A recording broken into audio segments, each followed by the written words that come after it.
carriage wheels crunched over the gravel, the sound loud and final in the quiet English afternoon. Inside, Lady Geneviève de la Fontaine smoothed the silk of her traveling gown for the 10th time. Her hands were trembling. Just slightly. "Stop fidgeting," Lisette said from the seat opposite her.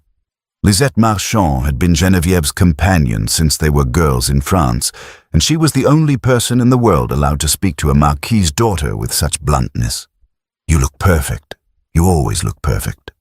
"I feel like a prize mare being delivered to auction," Geneviève admitted, staring out the window at the massive stone structure of Hawthorne Hall rising above the trees. "A month-long stay, to see if we suit. It is barbaric, Lisette." "It is practical," Lisette corrected. She leaned forward, her dark eyes sharp. "And it is better than the alternative." The alternative hung in the air between them. "Randall." "Do not say his name," Geneviève whispered, though Lisette hadn't spoken it. "I didn't have to," Lisette said softly. "But look at this place, Geneviève. It is solid. It is safe. Let us just pray this Duke of Sunderland isn't like Randall. All pretty words, polished boots, and a heart made of ice." "The Duke is a widower," Geneviève said, lifting her chin. "He has loved before. That suggests he is capable of it. Randall was incapable of loving anything that didn't show him his own reflection. We shall see." The carriage lurched to a halt. Geneviève took a breath. "Courage," she told herself. "You are the daughter of a marquis. You have survived a broken engagement and the whispers of Paris. You can survive an English duke." The footman opened the door. Geneviève stepped out, expecting fanfare. She expected the duke standing on the steps, perhaps a line of servants, a formal bow. Instead, she found chaos. A trunk was sitting open on the bottom step. A maid was running past with a pile of linens, and the front door was wide open. A harried-looking man with greying hair, the butler presumably, rushed out, nearly colliding with her. "My lady." He looked horrified. He bowed low. "Too fast. Lady Geneviève, we did not expect the carriage for another hour." "Clearly," Geneviève said gently. She signaled for the footman to help Lisette down with Eclair's basket. A small bark came from inside the wicker. "Mr. Henderson, my lady. Henderson." The butler looked as if he might faint. "Please come inside. The wind is picking up." Geneviève walked into the great hall. It was magnificent. High ceilings, ancient stone, portraits of stern ancestors. But the air felt frantic. "Is His Grace, the Duke, at home?" Geneviève asked, pulling off her gloves. Henderson winced. "Ah, that is a complication." Geneviève paused. "A complication? He is away, my lady." "Away?" Geneviève turned slowly. "I've traveled for 3 days. He knew the date of my arrival." "Emergency business in London, my lady. He sent a letter to Dover, but you must have missed it. He's expected back. Well, we hope within the week." "The week?" Lisette's voice was sharp. "You expect Lady Geneviève to stay here, unchaperoned, for a week?" "The Dowager Duchess is arriving tomorrow," Henderson said quickly. "And, well," he looked around the empty hall, sweating. "Mr. Henderson," Geneviève said, her voice calm but firm. "What is happening here? Why is there a trunk on the front steps?" Henderson took a handkerchief and wiped his forehead. "That would be Miss Miller's trunk, my lady." "And who is Miss Miller?" "The governess." "I see. Is she traveling?" "She is quitting, my lady, as of—" He checked his pocket watch. 10 minutes ago." Geneviève blinked. "The governess has quit. Today." She said the ghost was too much for her nerves. "The ghost?" "The children, my lady. She calls them spirits of chaos." Geneviève felt a cold prickle of unease. She looked at Lisette. Lisette's eyebrows were so high, they were nearly touching her hairline. "So," Geneviève said slowly, "let me understand. The Duke is gone. The Dowager is not here yet. The governess has quit." "Yes, my lady." "Then, Mr. Henderson," Geneviève asked quietly, "who is watching the children?" A loud crash echoed from the top of the grand staircase. It sounded like a vase shattering. followed by a shriek of laughter and then the thundering of small feet. Geneviève looked up. 3 heads popped over the banister of the second-floor gallery. The oldest, a boy of perhaps 11, with dark hair like the portrait above the fireplace. He looked serious, his hands gripping the rail. Beside him, a girl of 8, missing a front tooth, grinning wildly. And peering through the rails at the bottom, a small boy of 5, holding a wooden soldier, his eyes wide and solemn. They stared at her. She stared at them. "They are the children," Geneviève whispered to Henderson. Lord Henry, Lady Sophie, and Lord Thomas. Henderson sighed, looking defeated. "We have gone through 4 governesses in 6 months, my lady. They are spirited." The girl, Sophie, shouted down. "Are you the new one?" Geneviève took a step forward. "The new what, mademoiselle?" "The new wife," Sophie yelled. "Father said number 12 was coming today." Geneviève froze. Number 12. She felt the blood drain from her face. She looked at Lisette. Lisette looked ready to murder someone. "Number 12? Geneviève repeated, her voice barely a whisper. "Sophie!" The older boy, Henry, hissed, pulling his sister back. "You aren't supposed to say that." "But she is," Sophie argued. "She looks like the last one, only with better hair." Geneviève felt a sudden, sharp sting in her chest. A month-long stay to see if we suit. She had thought she was special. She had thought her father had arranged a match with a man who was lonely and looking for a partner. She was just an interview. The 12th interview. "My lady," Henderson stammered. "Please, pay them no mind. Children prattle." "Children speak the truth, Mr. Henderson," Geneviève said. She drew herself up. Her pride, bruised by Randall years ago, had grown a hard shell. She would not let them see her bleed. Not the servants. Not these children. "I assume I have a room?" she asked. "Of course. The blue suite." "Then I should like to retire. Immediately." "Wait!" It was the youngest one. Tommy. He had pushed his face through the railings again. "Is that a dog?" Geneviève looked down at the basket Lisette was holding. Eclair had poked his fluffy head out, ears perked, sniffing the air. "Yes," Geneviève said, her voice softening automatically. "His name is Eclair." "Like the pastry?" Sophie asked. "Because he is sweet," Geneviève said. "He's small," Henry said dismissively from the top of the stairs. "Father says small dogs are useless." Geneviève looked up at the boy. He had the Duke's jawline, and, she suspected, the Duke's arrogance. "Your father is not here," Geneviève said, her voice carrying clearly through the hall. "And Eclair is not useless. He's an excellent judge of character."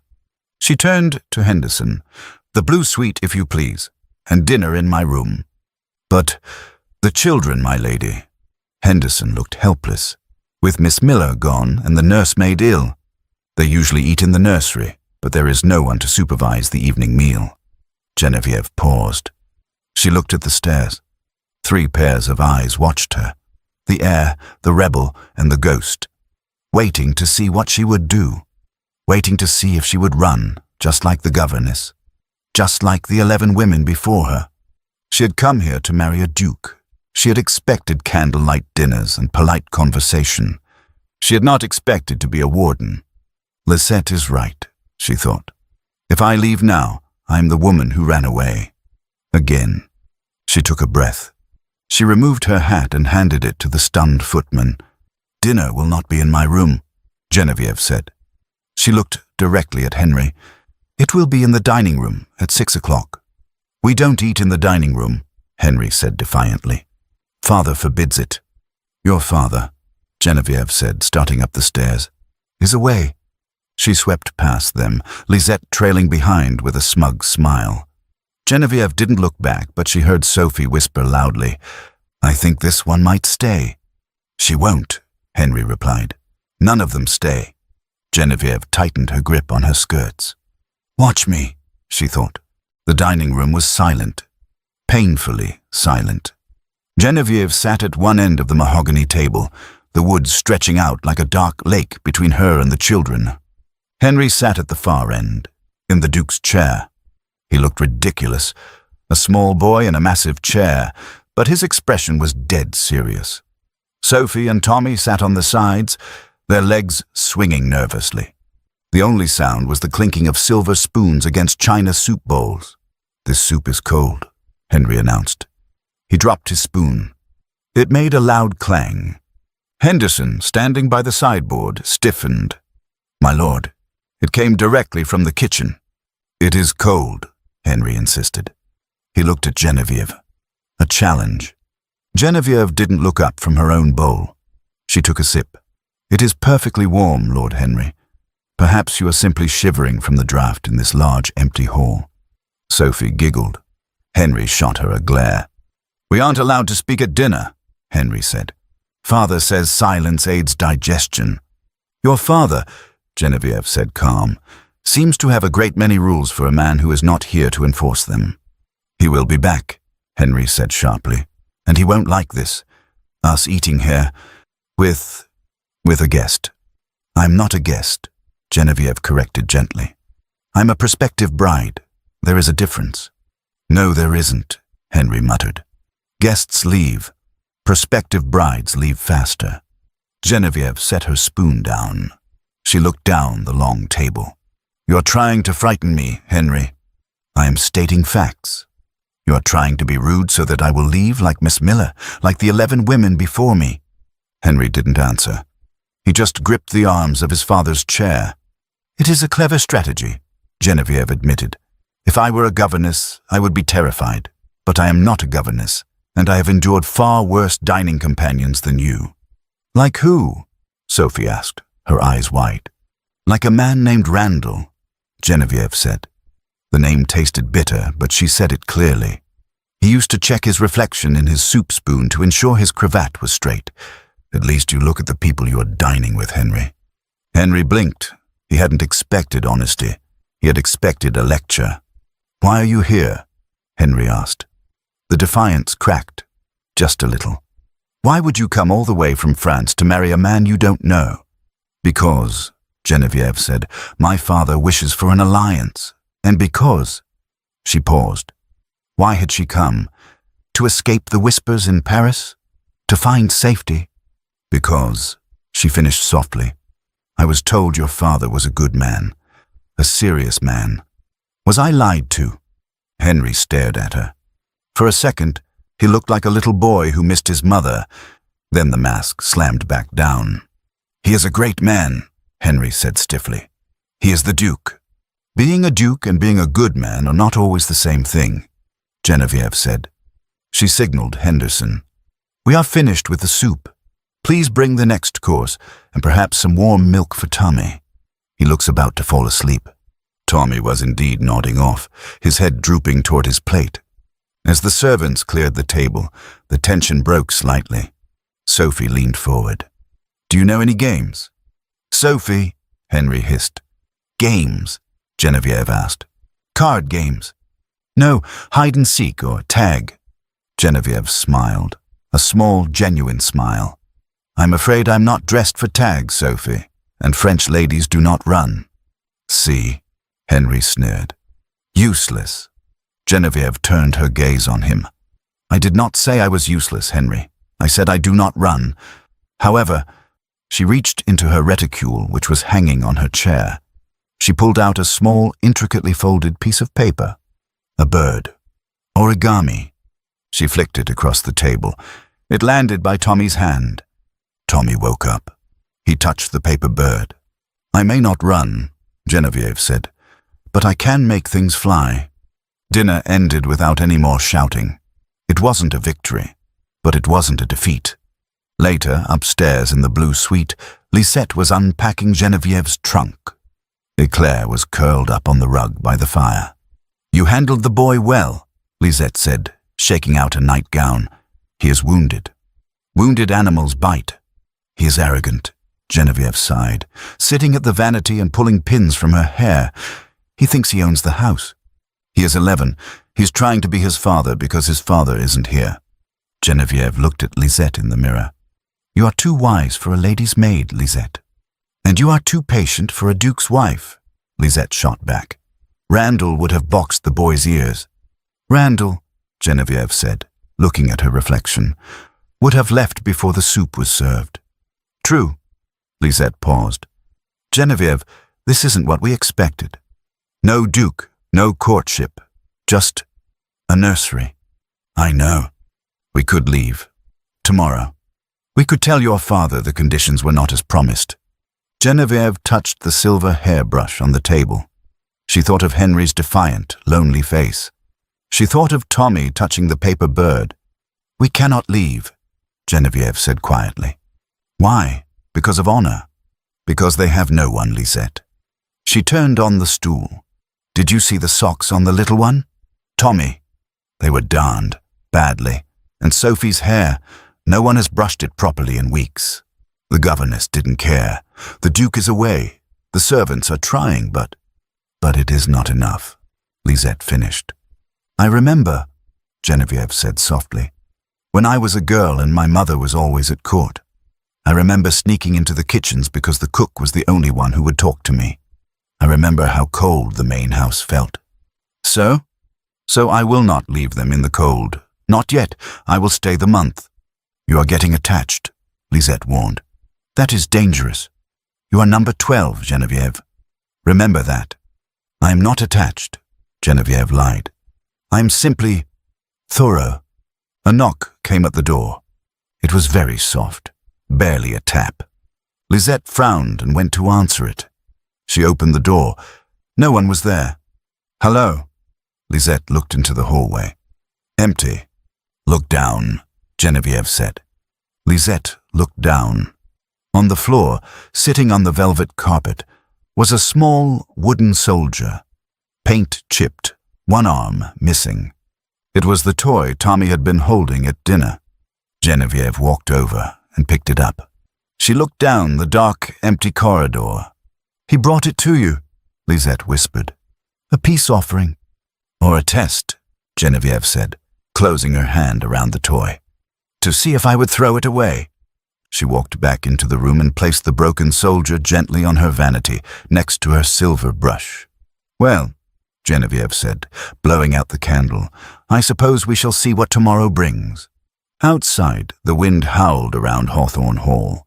The Duke was still miles away, but inside, for the first time in months, the house felt a little less empty. It had been raining for 3 days, not a polite French drizzle, but a relentless grey English deluge that turned the gardens into mud and the house into a tomb. Genevieve stood in the nursery doorway.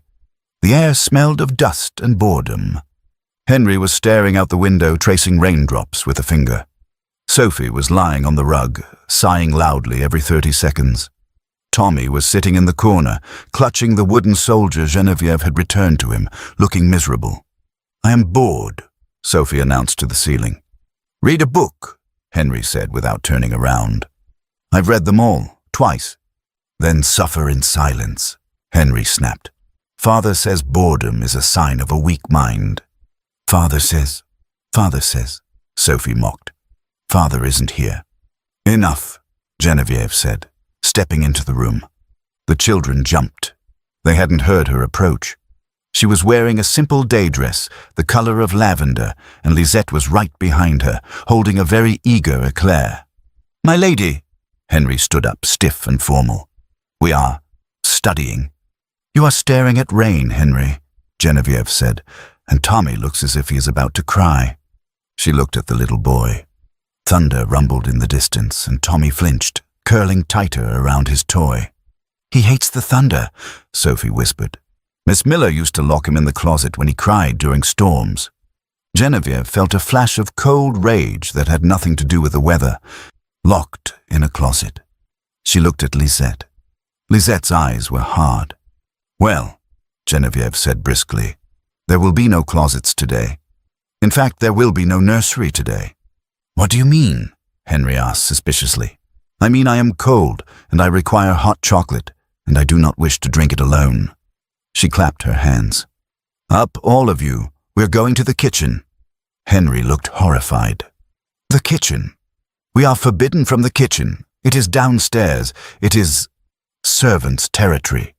It is the warmest room in the house, Genevieve corrected. Come along. Father will be furious, Henry warned, but he didn't stop her when she picked up Tommy. The boy felt light, too light, in her arms. Your father, Genevieve said for the third time that week, is away. The kitchen was a cavernous stone room filled with steam and the smell of roasting meat. When the procession entered, a French noblewoman carrying a child, a maid holding a dog, and two stunned aristocratic children, Mrs. Gable, the cook, nearly dropped a pot of potatoes. My stars! Mrs. Gable wiped her hands on her apron. My lady, is something wrong? Was the luncheon not to your liking? The luncheon was delicious, Mrs. Gable, Genevieve said, setting Tommy down on a sturdy wooden bench near the massive hearth. But we are freezing, and we are bored, and I was hoping you might have chocolate, and perhaps pastry dough. Pastry dough? Mrs. Gable blinked. To bake, Genevieve said. In France, when it rains, we bake. But the children, my lady, can wash their hands, Genevieve said firmly.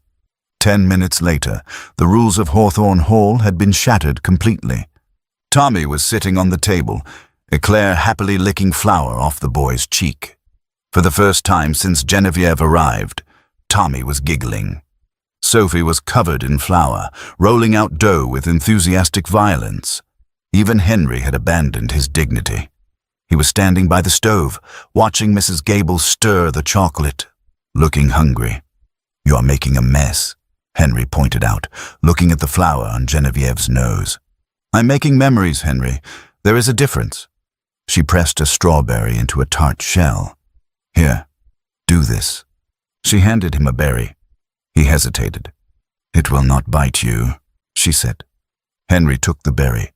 He placed it precisely in the center of the dough. It needs to be centered, for balance. Precisely, Genevieve smiled. You have an eye for structure, like your father. Henry puffed up a little at the compliment. As the tarts baked, filling the kitchen with the scent of butter and jam, the mood shifted from frantic to cozy. They sat around the work table, drinking thick hot chocolate from mugs, not china cups. Did you bake in France? Sophie asked, swinging her legs. Sometimes, when my mother was at court and my father was busy with his estates. Did you have children? Sophie asked innocently. The room went quiet. Lisette stopped stirring her tea. No, Genevieve said softly. No children. Why not? Sophie pressed. You are old. Sophie! Henry choked on his chocolate. You cannot say she is old. Genevieve laughed. I am 24, Sophie, in society that is practically ancient, and to answer your question, I was engaged once, to be married. What happened? Henry asked. He was watching her closely. He changed his mind, Genevieve said. It was a half-truth. He decided he wanted a wife who was more like an ornament, quiet, perfect. Still, like a statue, Tommy asked. Exactly like a statue, Genevieve said, brushing hair off Tommy's forehead. And I'm afraid I'm too fond of dogs and chocolate to be a statue. What was his name? Sophie asked. Randall, Genevieve said. The name didn't hurt as much as it usually did. Perhaps because it was warm in here. Randall, Henry tested the name. He sounds stupid. Henry, Mrs. Gable gasped. He was not stupid, Genevieve said. He was just empty. He looked in mirrors, not at people. She looked at Henry. Never trust a man who looks in the mirror more than he looks at you, Henry. Or a woman, for that matter. The oven door clanged open.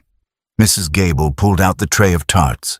They were golden, bubbling, and perfect. Hot, hot, Mrs. Gable warned. But for a moment, nobody moved. They just sat there, in the warmth of the fire. A French lady, a maid, a cook, a dog, and 3 motherless children. This is better than the dining room, Tommy whispered. It was the longest sentence he had spoken to her. Genevieve's heart squeezed. Yes, chérie, it is. Suddenly, the heavy oak door at the top of the servants' stairs creaked open. Heavy footsteps descended. The laughter died instantly. Henry jumped off his stool, straightening his jacket. Mrs. Gable froze. Henderson appeared on the stairs, looking pale. "My lady," he gasped. "My lady, you must come upstairs immediately." Genevieve stood up, wiping flour from her hands. "What is it, Henderson? Is the house on fire?" "No, my lady." Henderson looked terrified. "It is the carriage." "What carriage?" "His Grace." Henderson swallowed. "The Duke. He has returned. A week early." Genevieve looked down at her flour-covered dress. She looked at the children who had their mouths covered in chocolate. She looked at the kitchen, which looked like a bakery had exploded in it. "He is in the Great Hall," Henderson whispered, "and the Dowager Duchess is with him."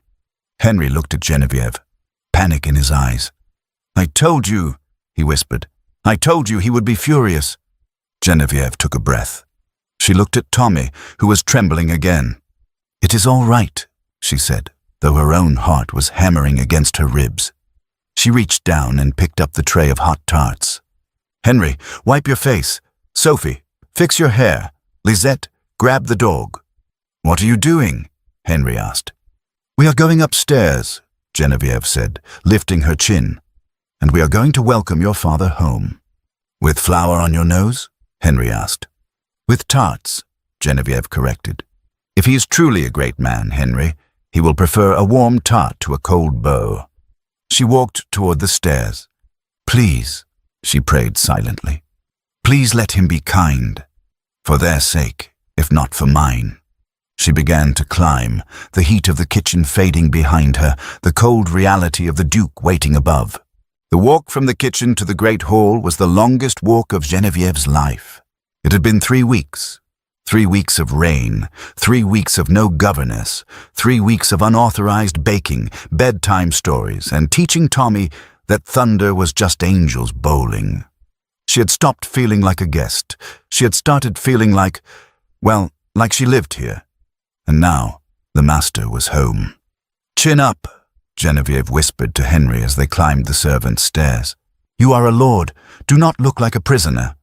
"I forgot what he looks like," Henry whispered back, his voice trembling. "Is that bad?" Genevieve's heart broke a little. "No, Henry, it is not bad. It is just time." They emerged into the main corridor. The air here was cooler, smelling of beeswax and rain. They turned the corner into the Great Hall. It was chaotic. Trunks were piled by the door. Servants were rushing back and forth. And in the center of the chaos stood 2 figures. One was a woman, older, the Dowager Duchess Augusta. The other was him, Nathaniel Ainsworth. He was taller than the portrait in the gallery. Broad shoulders filled out his travel coat, wet with rain. He looked exhausted. He looked stern. He looked like a storm that had finally made landfall. He was speaking to Henderson in a low, controlled voice. "You are telling me," Nathaniel said, "that you sent no letter, no update. We didn't want to worry you, Your Grace. With the business in London, worry me." Nathaniel ran a hand through his damp hair. "I come home to find the governess gone. And the French guest, is she still here, or did she leave 3 weeks ago like a sensible woman?" "I'm here," Genevieve said. Her voice rang out clear in the hall. Nathaniel turned. The Dowager turned. Genevieve stood at the top of the short flight of stairs. She knew what she looked like. There was flour on her nose. There was a smudge of chocolate on her sleeve. She was holding a tray of steaming jam tarts. And behind her stood his 3 children, also covered in flour, looking at him like he was a stranger. Nathaniel stared. His eyes traveled from her messy hair, to the tarts, to his children. "Good God," the Dowager said. "It appears we have interrupted a bakery." Genevieve walked down the stairs. She moved with the confidence of a woman who had kept this house from falling apart for 21 days. She stopped 3 feet from Nathaniel. "Your Grace," Genevieve said, dipping into a curtsy. "Welcome home." Nathaniel didn't bow back. He looked stunned. "Lady Genevieve?" he asked. His voice was deep, rough. "You stayed?" "I did. For 3 weeks. The weather was poor for traveling." Genevieve lied smoothly. "And the children required supervision." Supervision, Nathaniel repeated. He looked at Henry. Henry, come here. Henry stepped forward. He stopped just out of reach. He looked at Genevieve, not his father, checking if it was safe. Nathaniel saw the look. A flash of pain crossed his face, gone in an instant. What is on your face, Henry? Flour, father. And why is there flour on your face? We were hungry, Genevieve interrupted. She stepped slightly in front of Henry, a protective move she didn't even think about. Nathaniel's eyes narrowed. He looked at the space between her and his son, a space she now occupied. You were hungry, Nathaniel said slowly. So you went to the kitchens. That is against the rules. I'm afraid I've broken a great many rules in 3 weeks, Your Grace, Genevieve said honestly. We have eaten in the kitchen, we have played in the hall, and we have baked tarts. She extended the tray. Tart? The silence stretched. Nathaniel looked at the tarts. Then he looked at her. You stayed, he said again softly. With no host, no governess? For 3 weeks. Someone had to, Genevieve said. It was a challenge, a quiet one. You weren't here. So I was. The corner of his mouth twitched. Strawberry? He asked. Strawberry, Genevieve confirmed. Henry made the one on the left. Nathaniel froze. He looked at his son. You made this? Henry nodded, mute. Nathaniel reached out. He took the tart. He took a bite. He chewed slowly, his eyes never leaving Genevieve's face. It is adequate, he said. It is delicious, Sophie yelled from the stairs. And we like her, so you can't send her away. Nathaniel choked slightly. He looked at Sophie, then back at Genevieve. It seems, Nathaniel said, wiping a crumb from his lip, that my household has been thoroughly conquered in my absence. Not conquered, Your Grace, Genevieve said. Just fed. My mother, he said, gesturing to the older woman. The Dowager Duchess. Genevieve curtsied again. Your Grace. The Dowager tapped her cane. 3 weeks, she muttered. She survived 3 weeks with them, Nathaniel. That is a record. Indeed, Nathaniel said. Go wash your faces, the Dowager commanded. You look like peasants. Dinner is at 7. And Nathaniel, try not to frighten them. They have forgotten your scowl. Nathaniel flinched. Yes, Mother. He watched the children scurry up the stairs. Then he turned back to Genevieve. Lady Genevieve? Your Grace? Thank you, he said. It was stiff, awkward.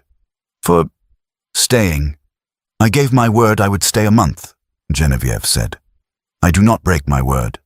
No, Nathaniel said, looking at her intently. I see that you don't. He walked past her, smelling of rain and exhaustion. Genevieve let out a shaky breath. He didn't yell, Henry whispered, appearing at the top of the stairs. No, Genevieve said, looking at Nathaniel's retreating back. He is not angry, Henry. He is just a stranger in his own house.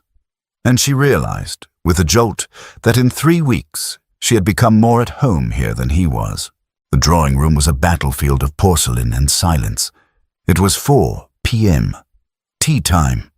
Genevieve sat on the velvet sofa. She had scrubbed the flour from her nose. She was wearing her second-best dress, a pale blue silk that made her look cool and composed. Opposite her sat the Dowager Duchess, Augusta. Her cane was resting against her knee.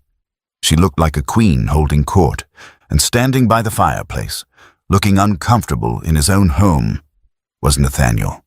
So, the Dowager said, setting down her cup. The click of china on saucer sounded like a gunshot. France. Yes, Your Grace, Genevieve said politely. And your father, the Marquis. He is well. He is well. He sends his regards. I am sure he does, the Dowager murmured. He was always a man who knew the value of an alliance. The subtext was clear. You are here for money and a title. Genevieve didn't flinch. My father values stability, Your Grace. As do I. Stability, Nathaniel repeated. He spoke for the first time. His voice was deep, vibrating through the quiet room. Is that why you are here, Lady Genevieve? For stability? Genevieve turned to look at him. He was watching her with that intense grey gaze. He wasn't looking at her dress or her hair. He was looking at her hands, which were folded calmly in her lap.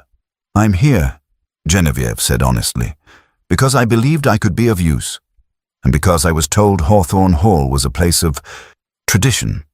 "It is a place of noise, apparently," Nathaniel said, "but there was no heat in it. I heard laughter in the hallway earlier. Henry was laughing." "Is that a crime, Your Grace?" "No," Nathaniel said softly. "It is a miracle." He walked over to the tea cart. He didn't ring for a servant. He poured his own tea. "You have changed things," he said, his back to her. "In 3 weeks." "I merely filled the silence," Genevieve said. "Nature abhors a vacuum. Children abhor silence. And you?" He turned. "What do you abhor, Lady Genevieve?" It was a personal question, too personal for a formal tea. Genevieve thought of Randall, of the empty compliments, of the cold perfection. "I abhor loneliness," she said, "and uselessness." Nathaniel stared at her. The air between them pulled tight. For a moment, the dowager didn't exist. It was just the two of them. "Then you must have found this house very trying," Nathaniel said. "It has been lonely for a long time." "Not for the last 3 weeks," she countered. "No," he agreed. "Not for the last 3 weeks." He took a step toward her. "My mother tells me you have only 1 week remaining of your visit, according to the agreement." The ticking clock. There it was. "Yes," Genevieve said. Her heart gave a painful thud. 1 week. "And then you return to France?" "Unless—" She stopped. She could not say, "Unless you ask me to stay." That would be begging. "Unless my plans change." "I see." He looked at her for a long moment. He looked at the way the light hit her hair. He looked at her mouth. It was a look of hunger, but it was restrained, like a man who wants to touch a painting but knows he isn't allowed. Suddenly, the door banged open. "Genevieve!" It was Tommy. He ran into the room holding a muddy rock. "Tommy!" the dowager gasped. "We are at tea." Tommy ignored his grandmother. He ran straight to Genevieve. He ignored his father completely. "Look." Tommy pressed the muddy rock onto Genevieve's silk skirt. "It has sparkles." Nathaniel stepped forward, his face darkening. "Thomas, you are dirtying her ladyship's dress." Genevieve put a hand up. "It is fine." "It is not fine," Nathaniel said. "He is ruining your silk." "Silk can be cleaned, Your Grace," Genevieve said, picking up the rock. "But excitement, that is harder to replace." "Look, Tommy, it is quartz." She smiled at the boy. It was a genuine, warm smile. Nathaniel watched. He watched her hand brush the mud off the boy's cheek. He watched his son lean into her touch. A son who usually hid from him. He looked jealous, not angry, jealous. He wanted that smile. He wanted that ease.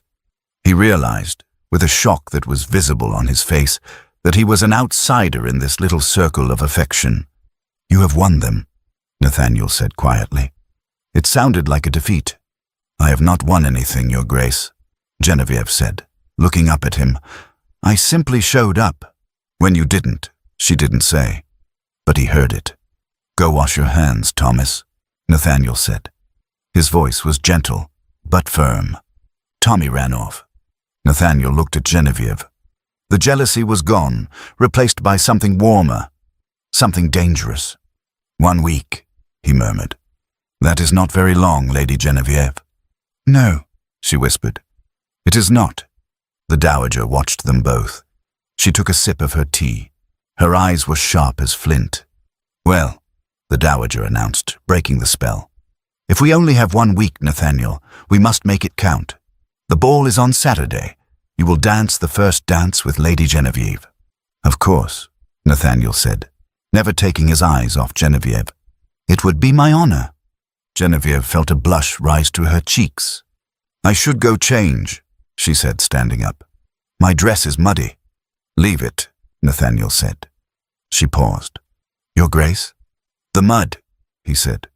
"It suits you. It proves you are real." He bowed. Geneviève fled the room. Her heart was racing so fast she thought she might faint. Outside, in the corridor, Lisette was waiting. "Well?" Lisette asked. "Did he eat you alive?" "No," Geneviève breathed, touching her chest. "He didn't eat me, but Lisette." "What?" "He looked at me. And I think he is starving," Geneviève whispered. "Just as you said." Sunday morning, the rain had finally stopped. "Walk with me," Nathaniel said. It wasn't a question. He stood at the bottom of the stairs, holding his gloves. Geneviève paused on the landing. "With the children?" "If we must," he said. But he was looking at her. "Though I believe they are currently chasing the gardener's cat."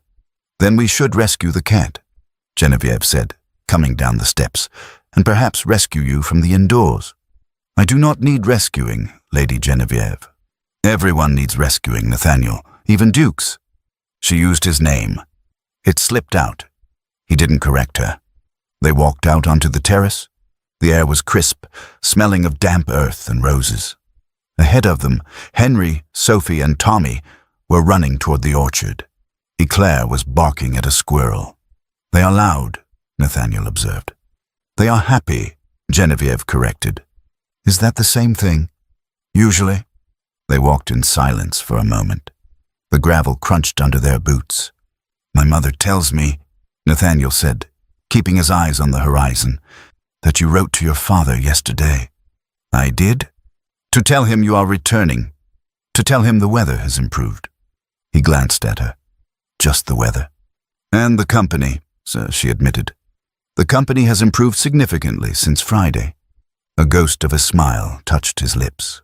"I apologize for Friday. I was unprepared." "You were shocked. There is a difference." "I was shocked," he agreed. "To find my house still standing, to find my son baking." He paused. "To find you.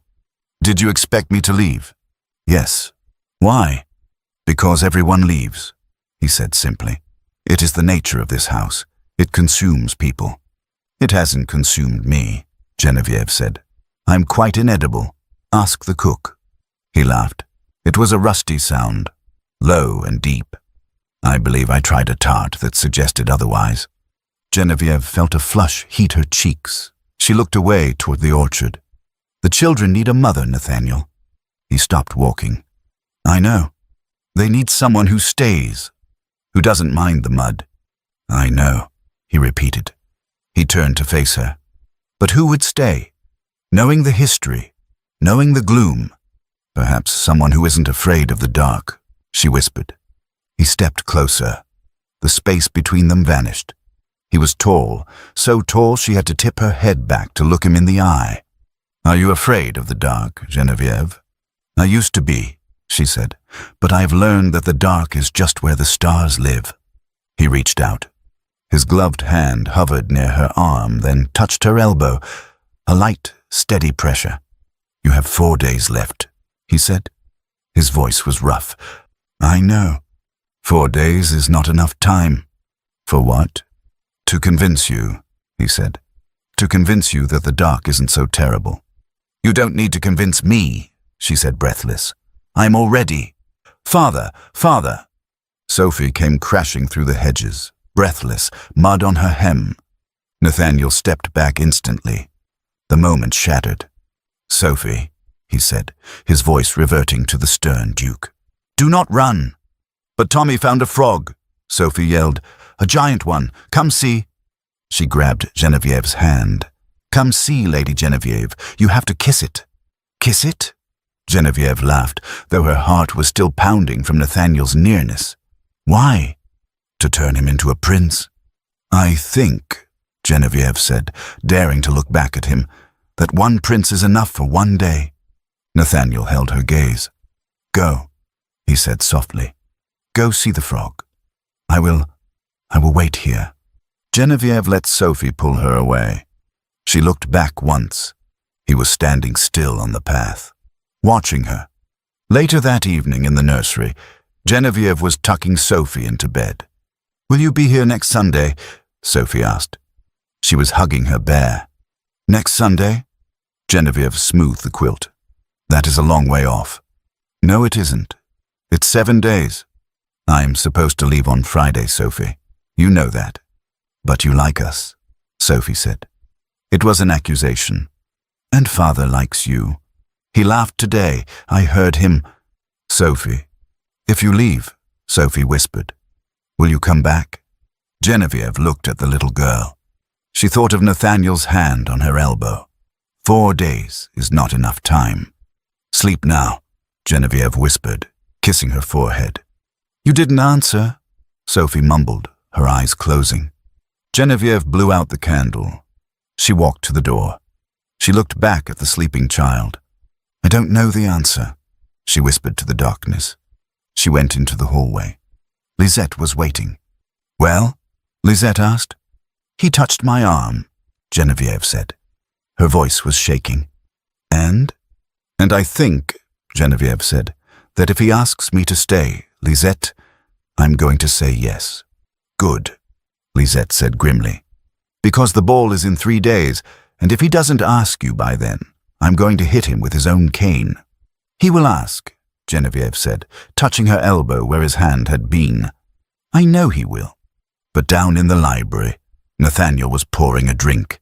He was staring at the fire, and on his desk a letter had just arrived from a man named Randall, asking if he might attend the ball on Saturday. Nathaniel stared at the name. 4 days, he whispered to the fire. God help me. Saturday night. The great hall was transformed. Chandeliers dripped with candlelight. Musicians tuned their violins in the gallery. The scent of beeswax and roses filled the air. Upstairs, in the blue suite, Lisette tightened the laces of Genevieve's corset. Breathe, Lisette commanded. I cannot, Genevieve gasped. You are trying to snap me in half.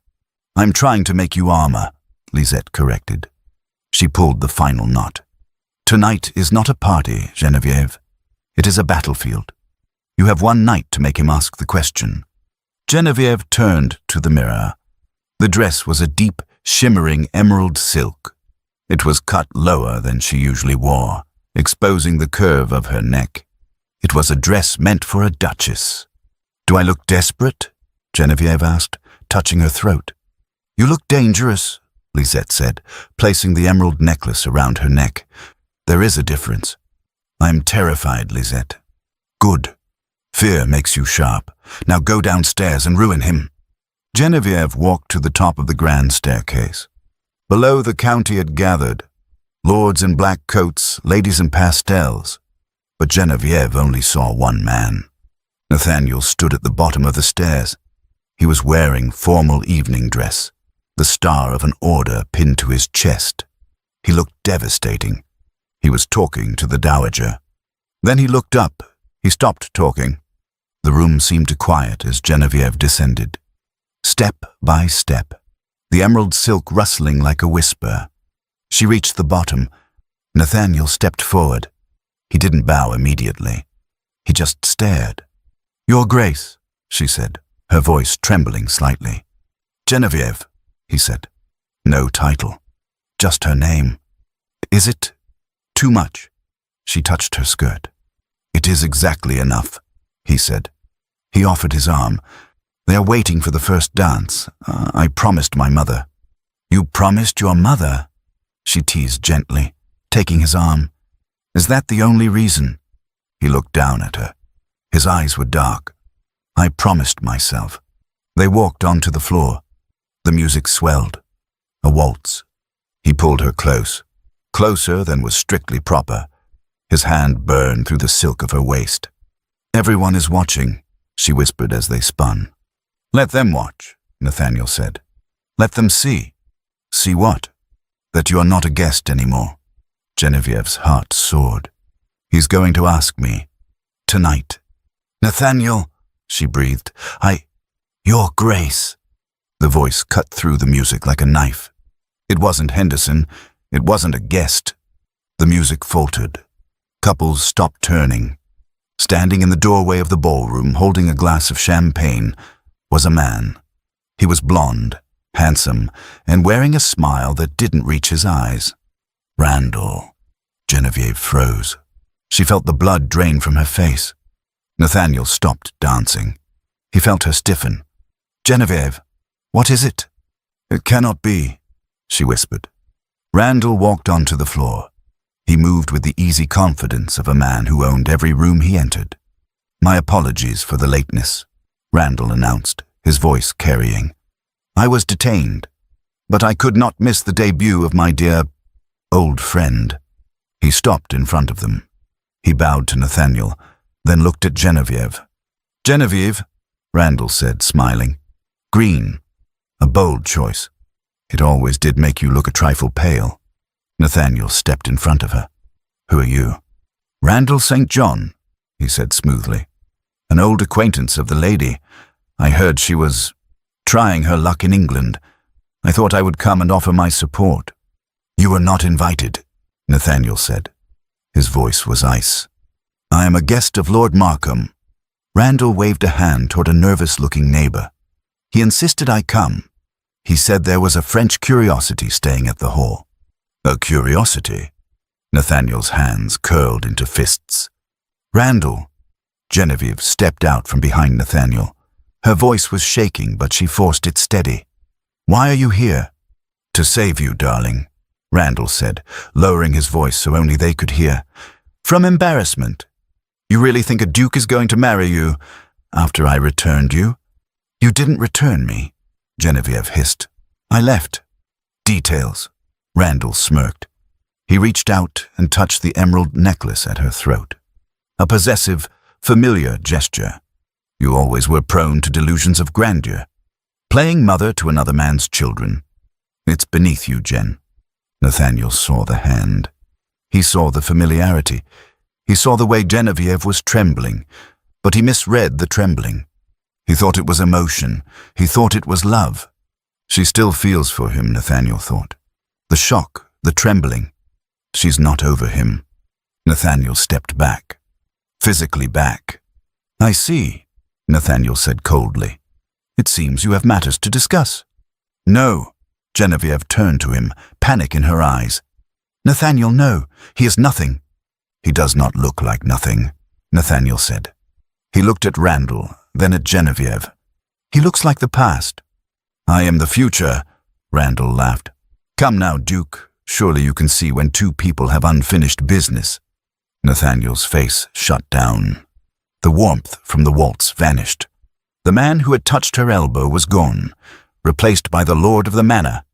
"Enjoy the ball," Nathaniel said. "I find the air in here stifling."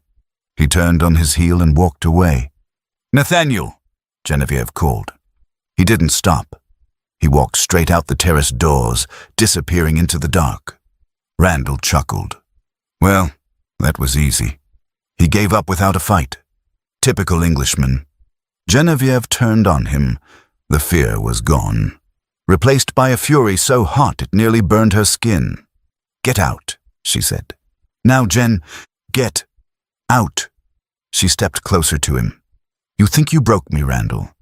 You think I'm the same girl who cried when you left. I survived 3 weeks in a house with no master. I tamed a wild dog. I baked bread." "You baked bread?"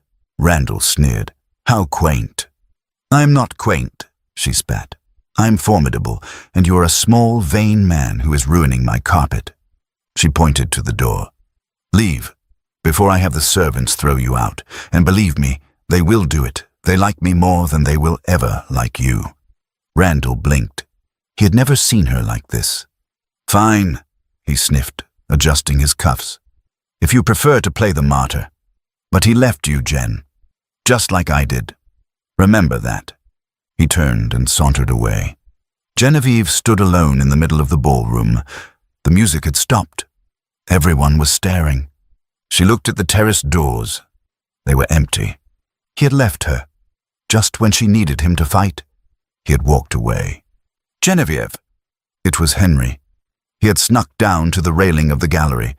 He was looking down at her, his face pale. "Is he coming back?"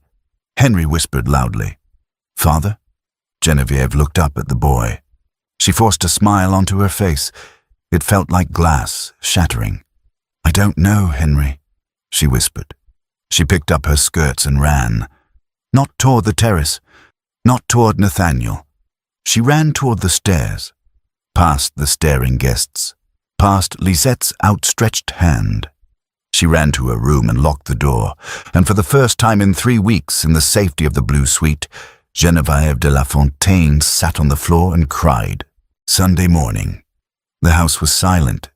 The decorations from the ball had been taken down. The music was gone. The magic had evaporated. In the blue suite, Geneviève was placing a folded dress into her trunk. "You are making a mistake," Lisette said from the corner. She wasn't helping pack. She was sitting on a chair, arms crossed, protesting. "I am fulfilling my contract," Geneviève said. Her voice was flat. "The month is over on Friday. I'm simply leaving a few days early." "He walked away," Lisette argued. "He didn't send you away. He saw me with Randall. He saw Randall touch me, and he turned his back." Geneviève smoothed the silk. "Action is a language, Lisette." His action said, "I do not want to fight for this." "Or," Lisette countered, his action said, "I'm a foolish Englishman who thinks you still love the blonde peacock." "It doesn't matter," Geneviève snapped. Then she softened. "It doesn't matter, because if he trusted me, he would have stayed. If he loved me, he would have stayed. He did neither." She closed the trunk lid. It made a hollow thud. "I will say goodbye to the children after their nap," Geneviève said. "And then we go." "And Nathaniel?" Lisette used his name intentionally. "I will write him a note," Geneviève said, looking at the desk. "Anything more would be painful." Perspective switch. Nathaniel's study. 3 floors down, the library was dark. The curtains were drawn against the morning sun. Nathaniel poured a brandy. It was 11 a.m. The door creaked open. "Get out," Nathaniel said without turning. "I'm afraid I cannot do that, Your Grace," a quiet voice replied. It was Henderson. He walked into the room carrying a silver tray with a fresh decanter, though the current one was half full. He set the tray down with a deliberate clink. "I did not ring for you, Henderson." "No, Your Grace, you rarely ring when you need help, a habit you acquired after the late Duchess passed." Nathaniel stiffened. Henderson had served this family for 30 years. He was the only man alive who had seen Nathaniel cry. "I do not need help," Nathaniel said, staring into his glass. "I need silence." "Then you shall have to fire me, Your Grace," Henderson said evenly. "Because I cannot remain silent while you make a mistake that will haunt this house for another 10 years. Nathaniel turned slowly. "Careful, Henderson." "She's packing, Your Grace." The words hung in the air. Nathaniel's hand tightened on the glass. "What?" "Lady Geneviève. Her maid requested the trunks be brought up. They leave at noon." "Let her go," Nathaniel said, though his voice lacked conviction. "She belongs with him. You saw them last night. The familiarity. The way she trembled when he touched her." "I saw a lady who was terrified," Henderson corrected. "Terrified of what? Of losing him?" "Terrified that you would not step in," Henderson said softly. "I have watched people in this hall for 3 decades, Your Grace. I saw how she looked at you during tea. I saw how she looked at you in the garden. She looked at me like a host," Nathaniel muttered. "Like a ticket to stability." "She looked at you," Henderson said, stepping closer, "like you were the sun, and she had been cold for a very long time." Nathaniel looked away, his jaw working. "And if I go to her, and she rejects me, if she tells me she still loves him, then you will be exactly where you are now, Your Grace. Alone, drinking brandy in the dark." Henderson picked up the empty glass. "But the children, Your Grace, they are not so good at being alone. Lord Henry has been sitting on her trunk for the last hour, refusing to move. He thinks if he sits there, she cannot leave." Nathaniel felt a physical blow to his chest. "Henry, he is sitting on her trunk?" "He is. And Lady Sophie is crying in the linen closet." Henderson walked to the door. He paused. "I have served this family a long time. I have never seen a woman make this house warm until she arrived. If you let that carriage leave, Your Grace, I fear the winter will never end." The door clicked shut. Nathaniel stood in the silence. He looked at the clock. 11:20. He looked at the brandy. Then he looked at the door. She's packing. He slammed the glass down on the desk. Hard. Damn it, he whispered. He started toward the door. He didn't run. Dukes do not run. But he walked with a stride that promised he would tear down any wall in his way. Genevieve walked into the hallway outside the nursery. The air was unnaturally quiet. Usually at this hour, it was chaos. But today, the silence was heavy, like the air before a thunderstorm. She found them in the center of the corridor. Henry was sitting on top of her leather traveling trunk, which the footman had tried to move. He sat with his arms crossed, staring at the wall. Sophie was sitting on the floor, holding Eclair so tight the poor dog looked ready to pop. And Tommy was nowhere to be seen. "Henry," Genevieve said softly, "you have to get off the trunk. The footmen need to take it downstairs." "No," Henry said. He didn't look at her. "If I don't get off, they can't take it. If they can't take it, you can't leave." "Henry, you said you wouldn't leave," Sophie burst out. Tears were streaming down her face. "You said you weren't a guest." "I said I would stay for a month," Genevieve said, her heart breaking. She knelt down in front of Sophie. "The month is not quite over, but circumstances have changed." "Nathaniel made you leave," Henry said. He didn't say father. He used the name with bitterness. "I knew he would. He ruins everything." "No," Genevieve said firmly. "Do not say that. He's a good man." "Then why is he letting you go?" Henry looked at her, his eyes red. "Why isn't he stopping you?" Genevieve had no answer. That was the question that had been tearing her apart all morning. "Why isn't Nathaniel stopping me?" "He has his reasons, Henry. Adults, we are complicated. We make mistakes." "It's not a mistake," Henry whispered. "It's stupid." Genevieve reached out and touched his knee. "You have to get off the trunk, Henry. Please, for me, do not make this harder." Henry looked at her. His lower lip trembled. Slowly, painfully, he slid off the trunk. As soon as he moved, 2 footmen appeared to carry it away. The sound of the trunk scraping against the floor was awful. "Where is Tommy?" Genevieve asked, looking around. "In the closet," Sophie hiccuped. Genevieve walked to the small closet door, the one Miss Miller used to lock. She opened it. Tommy was huddled in the back among the linens. He was holding the wooden soldier she had fixed for him. "Tommy?" He looked up. His eyes were huge and filled with panic. "You're going," he whispered. "I have to, chérie." "Take me," he said. It wasn't a question. It was a demand. "I can't take you, Tommy. This is your home. Nathaniel is here. He doesn't know how to fix the soldiers," Tommy said, "and he doesn't know about the angels when it thunders." Genevieve felt a tear slip down her cheek. She wiped it away quickly. She couldn't break down now. "He will learn," Genevieve promised. "I will leave him a list. I will tell him everything about the angels, about the soldiers, about the tarts." She reached out her hand. "Come out, Tommy, please. I need a hug before I go." Tommy hesitated. Then he launched himself at her. He buried his face in her neck, holding on with a grip that was surprisingly strong. "Don't go," he mumbled into her dress. "Please don't go." Genevieve held him. She looked at Henry and Sophie, who joined the hug, a tangle of arms and tears. She realized then that Randall was wrong. He said she was playing mother. But this wasn't a game. This was real. She loved these children. She loved them more than she had ever loved anything in France. And she was leaving them. Because Nathaniel didn't love her enough to ask her to stay. "I have to go," she whispered, untangling herself gently. "The carriage is waiting." She kissed each of them on the forehead. A final benediction. "Be good," she told Henry. "Look after them." "I will," Henry said, trying to be the man of the house, though his face was wet. Genevieve stood up. She walked out of the nursery without looking back, because if she looked back, she would never leave. She went to the small writing desk in the hallway. Lisette was waiting with her cloak. "You have 5 minutes," Lisette said, checking the clock.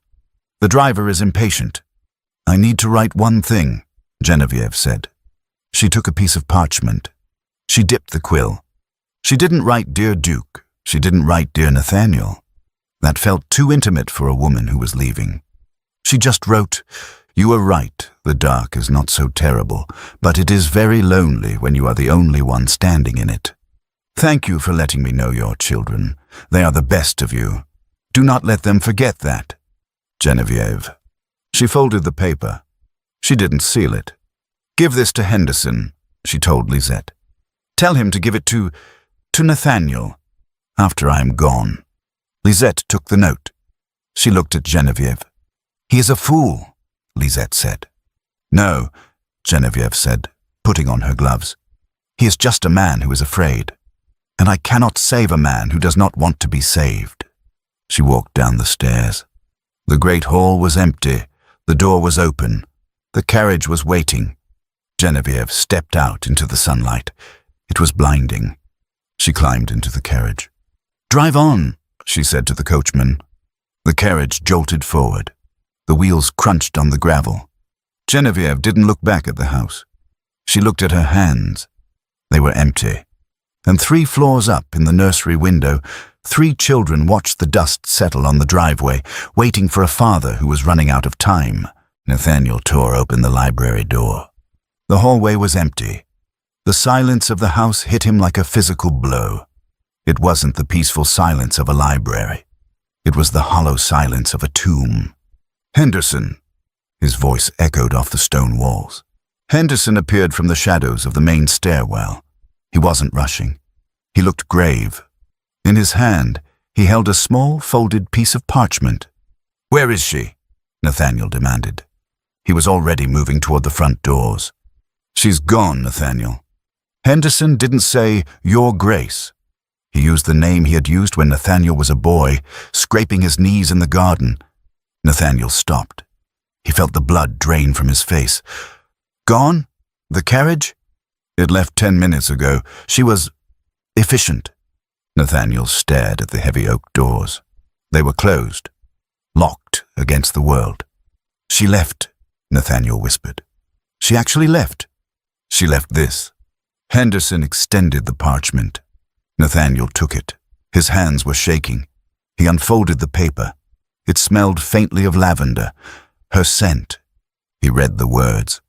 "You are right. The dark is not so terrible. But it is very lonely when you are the only one standing in it. Thank you for letting me know your children.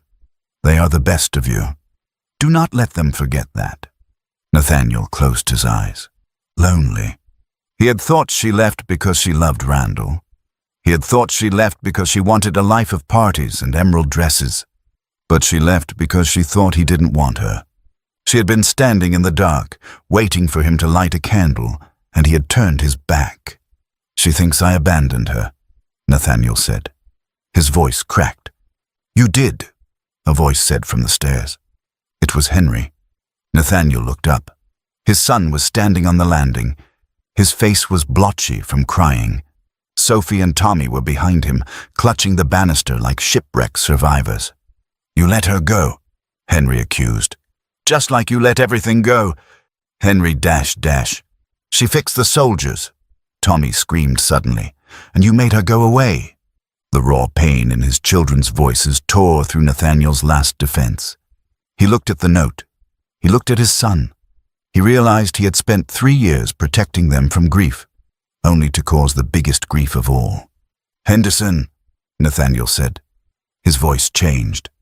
The hesitation was gone. The grief was gone, replaced by something cold and sharp. "Get Titan saddled." Henderson's eyes widened. "Titan, sir. He hasn't been ridden in—" "Saddle him, now." "Yes, sir." Henderson turned and ran toward the servants' entrance, a speed the old butler hadn't used in decades. Nathaniel turned to his children. He walked up the first 3 steps. He got down on one knee so he was eye level with Henry. "I made a mistake," Nathaniel said. Henry blinked. He had never heard his father admit a mistake. Not once. "I was afraid," Nathaniel continued. "I was afraid that if I asked her to stay, she would say no. So I didn't ask." "That was stupid," Sophie sniffed. "Yes," Nathaniel agreed. "It was incredibly stupid." He reached out and put a hand on Henry's shoulder. But I'm going to fix it. I'm going to bring her back. What if she doesn't want to come back? Henry asked, his voice small. Then I will beg, Nathaniel said simply. I will beg until she changes her mind. He stood up. He looked at the heavy oak doors. Stay here, he commanded. Watch the driveway. Do not move. We won't, Henry promised. Nathaniel turned and ran. He sprinted through the great hall, out the side door, and across the gravel toward the stables. The stable master was already bringing Titan out, a massive black stallion tossing his head, sensing the urgency. Nathaniel didn't wait for a mounting block. He swung into the saddle. She has a 10-minute head start, Your Grace, the stable master shouted. The carriage is heavy, but the road to the village is muddy. I will catch her, Nathaniel said. He gathered the reins. And if she is already at the train station? Then I will ride to London, Nathaniel swore. He kicked the horse. Titan surged forward, hooves tearing up the turf. Nathaniel leaned low over the horse's neck. The wind whipped his hair. The note was tucked securely in his breast pocket, against his heart. The dark is not so terrible. I'm coming, Geneviève, he whispered into the wind. Don't you dare get on that train. The road to the village was a ribbon of mud cutting through the forest. Nathaniel didn't feel the cold wind. He didn't feel the mud splashing onto his boots. He only felt the terrifying rhythm of his own heart. Thump, thump. Too late. Thump, thump. Too late. Ahead, through the trees, he saw it. The dark shape of the carriage, swaying as it navigated a turn. Titan, go! He leaned forward, urging the horse into a gallop. Inside the carriage, Geneviève was staring out the window, though she saw nothing but her own reflection. She was not crying. She was done crying. She was planning. I will go to my aunt in Paris. I will write to Papa. I will... My lady! Lisette grabbed her arm. Look! Geneviève looked. A rider was thundering up beside the carriage. A black horse. A man with wild dark hair, his coat flying open. It is him, Lisette breathed. A slow, satisfied smile spread across her face. He is ruining his boots. Good, Nathaniel, Geneviève whispered. He was shouting at the driver. Halt! Stop the carriage! The driver pulled hard on the reins. The carriage lurched and skidded to a halt in the mud. Before the wheels had even stopped turning, Nathaniel was off his horse. He hit the ground running. He yanked the carriage door open. Geneviève stared at him. He looked wild. His cravat was crooked. He was breathing hard, his chest heaving. He looked nothing like the Duke who had coldly turned his back in the ballroom. You, he gasped, gripping the doorframe. You are... fast. I have a schedule to keep, Geneviève said. Her voice was trembling, but she held her chin high. Why are you here, Nathaniel? Did I steal the silver, or did I forget to sign the exit papers? You forgot, he said, climbing into the carriage uninvited. To say goodbye to me. I left a note. A note, he scoffed. He pulled the crumpled parchment from his pocket. This. The dark is lonely. That is not a goodbye, Geneviève. That is an accusation. It is the truth, she said. You let me go. You saw me standing there, humiliated by Randall, and you walked away. I walked away because I thought you loved him. The words exploded in the small space. Geneviève blinked. What? I saw him touch you, Nathaniel said, his voice dropping to a raw whisper. I saw you trembling.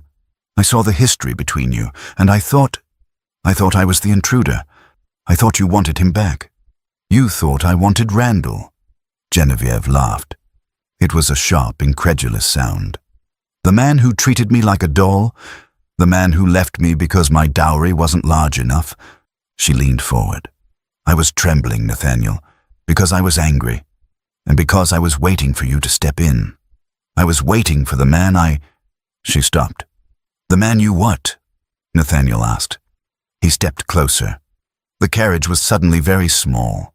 The man I respected, she finished, looking away. You are lying, Nathaniel said softly. I'm a French noblewoman. We are excellent liars. Lisette, Nathaniel said, not taking his eyes off Geneviève. Would you mind giving us a moment? take the driver for a walk. Lisette looked at Geneviève. Then she looked at Nathaniel. She saw the desperation in his eyes. "Do not make me walk in the mud for nothing, Your Grace," Lisette warned. She opened the door and hopped out. Silence filled the carriage. Just the sound of the horses panting outside and the rain starting to tap on the roof. "I was afraid," Nathaniel admitted. He sat on the bench opposite her. "My wife, she didn't love me, Geneviève. It was an arrangement. She tolerated me. When she died, I promised myself I would never again try to force affection from a woman who didn't feel it." Geneviève looked at him. The arrogance was gone. He was just a man exposing his old wounds. "So when I saw you with him," Nathaniel continued, "I assumed history was repeating. I assumed I was the second choice, the safe choice." "You are the safe choice," Geneviève whispered. Nathaniel flinched. He looked down at his hands. "I see. Then I was right to—" "Because you are safe," she interrupted. She reached out and took his hand. It was cold. Randall was danger. He was sharp edges and mirrors. You are warm tarts. You are muddy boots. You are a father who scares away the thunder." She squeezed his hand. "I don't want dangerous, Nathaniel. I want safe. I want real. I want the man who ate a burnt tart to make his son feel proud." Nathaniel looked up. His eyes were shining. "I am a difficult man," he warned. "I am moody. I work too much. I have a mother who thinks she is the Queen of England. I am stubborn," Geneviève countered. "I bake when I am stressed, and I come with a very small, very loud dog." "I like the dog," Nathaniel smiled. A real smile. "And the children?" Geneviève asked. They need a mother, not a governess." "They don't want a mother," Nathaniel said. He moved from the opposite bench to sit beside her. "They want you." "They want you? Henry is sitting on the front steps, refusing to come inside until you return. Tommy is in the closet." "Oh no," Geneviève gasped. "Come back," Nathaniel said. He lifted her hand to his lips. He kissed her knuckles. "Not for them. For me. Come back because the house is too quiet without you. Come back because I don't want to stand in the dark anymore." Geneviève looked at him. She saw the fear he had overcome to ride here. She saw the love he was finally brave enough to offer. "You ruined my exit," she whispered. It was very dramatic. "I will ruin all your exits," Nathaniel promised. "I intend to be the only door you walk through." He leaned in. He hesitated, giving her the choice. Geneviève didn't hesitate. She closed the distance. The kiss wasn't like the polite pecks Randall used to give. It was desperate. It tasted of rain and relief. It was the seal on a promise made 3 weeks ago in a messy kitchen. When they broke apart, Nathaniel rested his forehead against hers. "Let's go home," he whispered. "Yes," Geneviève said. "Let's go home." Outside, Lisette watched the carriage door stay closed. She smiled, opened her umbrella, and patted the horse's nose. "Well," she told Titan, "it looks like we are staying in England." The carriage ride back to Hawthorne Hall was slow. The mud was deep, and the horses were tired. But inside, for the first time in years, the silence was comfortable. Nathaniel held Genevieve's hand. He didn't let go once. He held it like it was the only anchor keeping him on earth. "They will be watching," Nathaniel said as the house came into view. "Who?" "The children. I told them to watch the driveway." He squeezed her hand. "I told them I would beg if I had to." "And did you?" Geneviève teased gently. "Beg?" "I believe I climbed into a moving carriage and admitted my own stupidity," Nathaniel said. "For a duke, that is the equivalent of groveling." Geneviève smiled. It was very effective groveling. The carriage pulled up to the front steps. Before the footman could even reach the handle, the front doors of the hall burst open. It wasn't Henderson. It wasn't the Dowager. It was an avalanche of children. Henry was first, skidding on the gravel. Sophie was right behind him, and little Tommy was running as fast as his legs could carry him, holding his soldier. Nathaniel opened the carriage door and stepped out. He turned to help Geneviève, but she didn't wait for his hand. She stepped down onto the muddy drive. "You came back," Sophie screamed. She hit Genevieve's waist with the force of a cannonball. "Oof!" Genevieve laughed, wrapping her arms around the girl. "Careful, chérie, you will knock us both into the mud." "We don't care about mud," Sophie sobbed. "We thought you were gone forever." Tommy arrived next. He didn't scream. He just grabbed Genevieve's skirt and buried his face in the silk. He was shaking. Genevieve looked down at him. She placed her hand on his head. "I am here, Tommy. I am here." And then there was Henry. The 11-year-old heir stood a few feet away. He looked at Genevieve. Then he looked at his father. He looked at Nathaniel's muddy boots, his wind-blown hair, and the way he was looking at Genevieve. "You caught her," Henry said. "I did," Nathaniel said. He walked over to his son. "I told you I would." Henry looked at his father. For years, he had only seen the Duke, the man who demanded silence, the man who was always away. Now he saw a man who had ridden a horse into the ground to bring back the woman they loved. "Good," Henry whispered. His voice cracked. "That was good." Nathaniel reached out. He hesitated for a second, then pulled Henry into a hug. It was stiff at first. They were out of practice. But then Henry melted, leaning his head against his father's chest.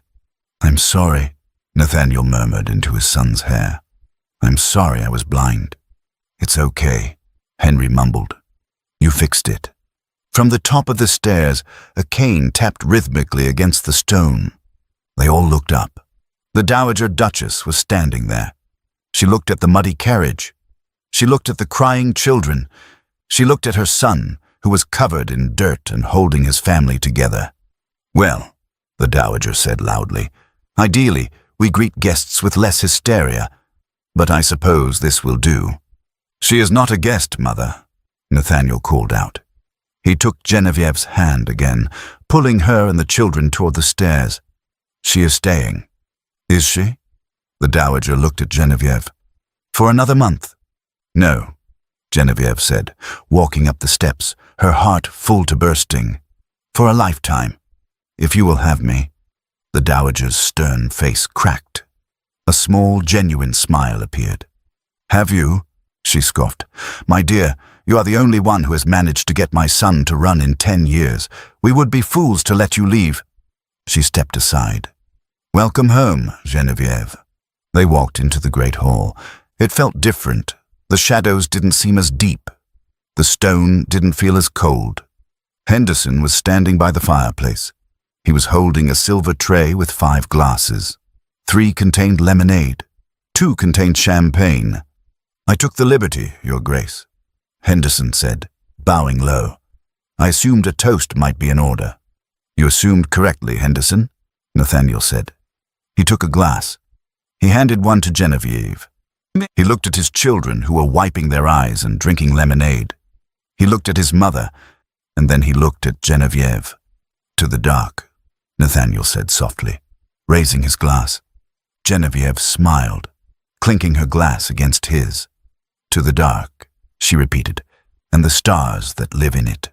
"What does that mean?" Sophie asked, wrinkling her nose.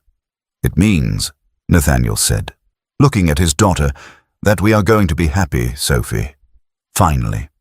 Later that night, after the children were asleep, really asleep this time, no one hiding in closets, Nathaniel and Genevieve stood on the balcony of the blue suite. The moon was out. The storm had passed completely. "My father will be pleased," Genevieve said, leaning against the railing. "The alliance is secured." "Forget the alliance," Nathaniel said. He stood behind her, wrapping his arms around her waist, pulling her back against his chest. "I am not marrying you for France. I am marrying you for me." "And for the tarts?" "The tarts are a bonus." He kissed the sensitive spot just below her ear. Genevieve shivered. "Nathaniel, do you really think we can do this? Be a family, after everything?" He turned her around in his arms. His face was serious, illuminated by the moonlight. "I think," he said, "that we have already done the hard part. We survived the silence. Now we just have to live in the noise. I like noise, Genevieve whispered. Good, Nathaniel said, lowering his head to hers. Because I plan to spend the rest of my life telling you how much I love you, and I plan to be very loud about it. He kissed her, slow, deep, and full of promise. Down the hall, in the nursery, Eclair was curled up at the foot of Tommy's bed. Henry was sleeping with a smile on his face, and the ghost of the lonely Duke was gone, banished by a woman who refused to leave. The winter was over. The wedding day dawned bright and clear. The kind of English summer day that poets lied about, but which occasionally, miraculously, actually happened. In the blue suite, the air was thick with lavender and excitement. "Stand still," Lisette commanded. She was placing a wreath of white roses on Genevieve's head. There was no heavy tiara, no stiff diamond crown, just roses. "I am shaking," Genevieve admitted. She looked at her reflection. The dress was white lace, French silk, but simple. It was a dress for a woman, not a statue. "You are shaking because you skipped breakfast," Lisette said, adjusting a curl. "Or because you are happy." "I think it is happiness," Genevieve whispered. "It feels light. I didn't expect love to feel so light, Lisette. I thought it was supposed to be heavy, burdened." "That was Randall," Lisette said, stepping back to admire her handiwork. "Randall was heavy luggage. Nathaniel is wings." A knock at the door. It opened, and Genevieve's father, the Marquis, stepped in. He looked older, tired from the journey, but when he saw her, his eyes softened. "Genevieve," he said in French, "you look radiant." "Papa," she smiled. "The Duke," the Marquis said, clearing his throat. "He speaks very highly of you. He told me, quite bluntly, that he is the lucky one in this arrangement. I expected an arrogant Englishman. I found a man who looks at you as if you hung the moon. He is a good man, Papa." "I see that." The Marquis offered her his arm. "Are you ready?" "Yes." They walked down the grand staircase, out through the terrace doors, and toward the garden chapel. The guests were there, half the county. The dowager sat in the front row, looking victorious in purple silk. But Genevieve didn't look at the guests. She looked at the altar. Nathaniel stood there. He wasn't wearing his stiff formal coat. He was wearing a simpler morning suit. He looked relaxed. He looked happy, and he wasn't alone. Standing right next to him were Henry, Sophie, and Tommy. Usually children sat in the pews with the nursemaids, but Nathaniel had insisted. "They are part of this promise," he had said. "They stand with us." As Genevieve started down the aisle, Tommy saw her. "She's here," he shouted, forgetting to whisper. The guests chuckled. Eclair, who was sitting at Tommy's feet wearing a white satin bow, barked in agreement. Genevieve reached the altar. Her father kissed her cheek and placed her hand in Nathaniel's. Nathaniel's hand was warm, solid. "You came," he whispered, a teasing glint in his gray eyes. "I was worried you might make another run for the carriage." "I told you," she whispered back. "I'm done with exits. I'm only interested in entrances." The vicar cleared his throat. "We are gathered here today." The ceremony passed in a blur of sunlight and promises, but when it came time for the rings, there was a pause. "The ring?" the vicar asked. Nathaniel looked down at Henry. Henry stepped forward. He held out a small velvet pillow, but before he let Nathaniel take the ring, the boy looked up at Genevieve. "Do you promise?" Henry whispered. It wasn't part of the ceremony. It was real. The church went silent. Genevieve knelt down, right there in her white lace, heedless of the grass stains. She looked Henry in the eye. "I promise," she said loud enough for everyone to hear. "I promise to stay. I promise to listen. And I promise to bake tarts whenever it rains." Henry smiled. A wide, unguarded smile that looked exactly like his father's. "Okay," Henry said. He handed the ring to Nathaniel. "You can marry her now." Nathaniel pulled her to her feet. His eyes were bright with unshed tears. "With this ring," Nathaniel said, his voice rough with emotion. "I thee wed. With my body, I thee worship, and with all my worldly goods, I thee endow." He slid the gold band onto her finger. It settled there as if it had always belonged. "I pronounce you," the vicar said, smiling, "man and wife. Your Grace, you may kiss the Duchess." Nathaniel didn't wait. He pulled her close and kissed her, sweetly, deeply, thoroughly. A kiss that sealed the cracks in the house and chased away the last of the shadows. The guests cheered. Sophie threw rose petals into the air, Tommy clapped, and somewhere in the back, Henderson wiped his eyes with a pristine handkerchief. 1 year later. The nursery was noisy. Thunder rumbled outside, a summer storm rolling across the hills. But inside, there was no fear. Tommy was sitting on the rug, building a fortress out of blocks. "The angels are bowling," he announced as a clap of thunder shook the window. "Strike!" Henry yelled, knocking over a tower. "Henry, be nice," Sophie scolded. In the armchair by the fire, Genevieve sat with a book. Eclair was snoring on her feet. The door opened. Nathaniel walked in. He was dripping wet, fresh from riding. He stopped in the doorway, looking at the scene. The noise, the mess, the warmth.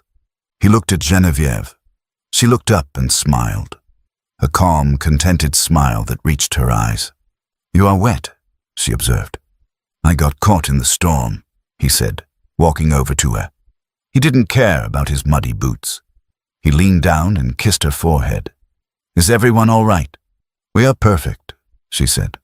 He rested his hand on her stomach, which was rounded with new life. Their child, due in the autumn. "And him?" Nathaniel asked softly. "Or her?" "Dancing," Genevieve said, placing her hand over his. "Every time the thunder claps, the baby kicks. I think we have another storm chaser." Nathaniel laughed. He knelt down beside her chair, resting his head against her shoulder, watching his 3 children play in the firelight.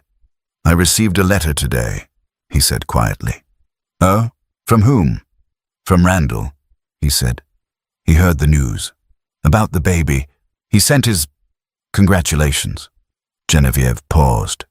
She looked at the rain lashing against the window. She thought of the cold, perfect life she almost had. And then she looked at the warm, messy, beautiful life she had chosen. "That was kind of him," she said simply. "I hope he finds happiness. He needs it." He asked if I ever regretted it, Nathaniel said. "Marrying the girl he left behind." Genevieve looked at her husband. "And what did you say?" Nathaniel smiled. He kissed her hand, then the baby bump, then her lips.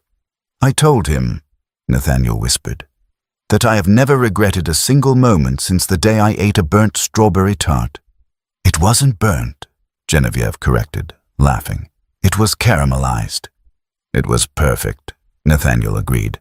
"Just like this." He stood up and clapped his hands. "Right then, who wants to go to the kitchen? I believe it is raining, which means—" "Chocolate!" the children screamed in unison. As they ran out the door, thundering down the hallway, Nathaniel offered his hand to his wife. "After you, my lady," he said. Genevieve took his hand. She stood up, heavy with life, light with love. "After you, my love," she said. And together they walked out of the nursery and into the noise, leaving the door wide open, because in this house no one was ever locked away again. The tea is very sweet. I'm glad you like it.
garden is lovely today, don't you think? It is, but the view here is even more beautiful.